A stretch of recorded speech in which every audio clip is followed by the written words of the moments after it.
It's kind of bitchy. Yeah, by the way, we don't use those words. You can, I don't. Yeah, we established that at our last. Poopy, I use poopy. So I would never call somebody bitchy unless they actually are.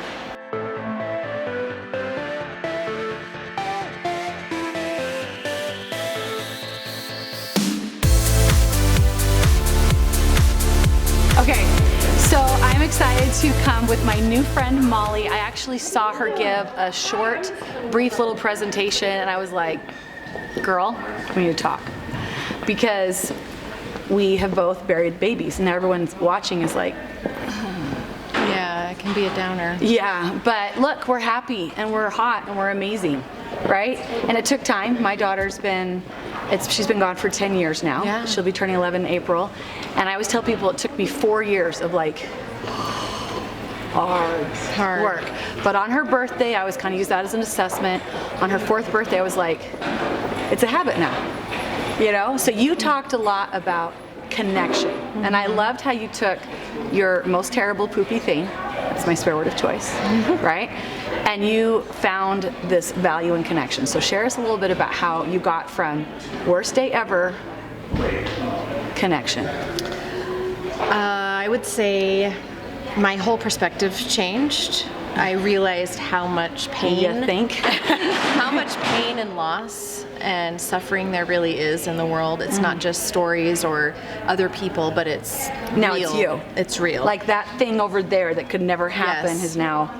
And I think it will happen to everyone. I mean, Well, not that everyone will lose a child, but there will be, everyone has their darkest. Excuse the band that was Yeah. setting up in the background, but this is important what she said, so we're going to repeat that. So my whole perspective shifted. I learned everyone suffers. Yeah. And it was only those people who really reached out to me and were vulnerable enough and brave enough to just be real and to show up for me that my connection with them really is what Right. fed me and saved Yeah. me. And they had that because of their loss and grief. I feel like you implied that. That's right. It's like you a know, cycle. of- because you lose judgment. right.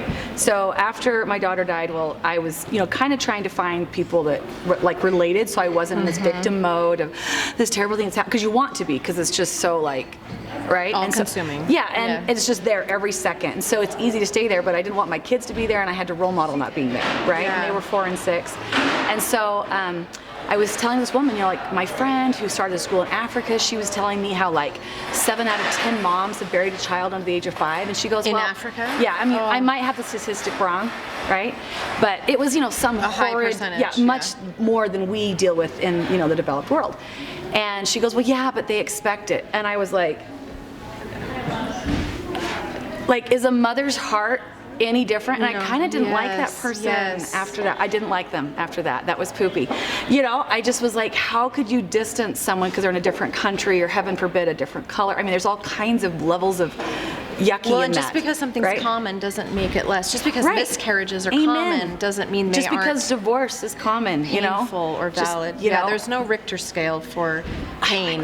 Yes. I mean, of course, if your worst thing's ever happened to you is a hangnail, then I have a hard time being sympathetic. I'm like, Right. oh, it's gonna hit you hard, right? Because I would never wish this on anyone. Yeah. But I loved how you said when you got stripped down, that you found connection, and of course that connection helped give you a ladder and inspiration up. Just like, we reach out to other people that could help it's like us. a lifeline. I had to know that there were other people in the world who had survived this. Yeah. Because if there weren't, I was done. Then what's the point? So that is why connection became so valuable. I had to see it. I had to hear it from their lips. I had to watch them living. And so then you stepped into being what I call an advocate. Been there, done that, lift others up. Right. To helping spread that word that you can be joyful. She does this fun thing on her Instagram, which I am going to go follow. Yes, you are. And it was the dance. It's positive pants dance. Positive pants dance. I mean, that doesn't make your pants happy. I don't know what does. That's just fun. So now we're going to go watch. You do it on Thursdays, right? Yep, every Thursday. So super fun. So thank you, Molly, for being Thank on you. here. It was And so I'm great sure to meet that you. somebody, now we have 2. Let's look at them and smile. Like, look how happy we are. Right? Maybe not so cheesy. I don't know. Yeah. But there is a life after the very worst thing. And, we're both witnesses of that. So thank you. Thank you.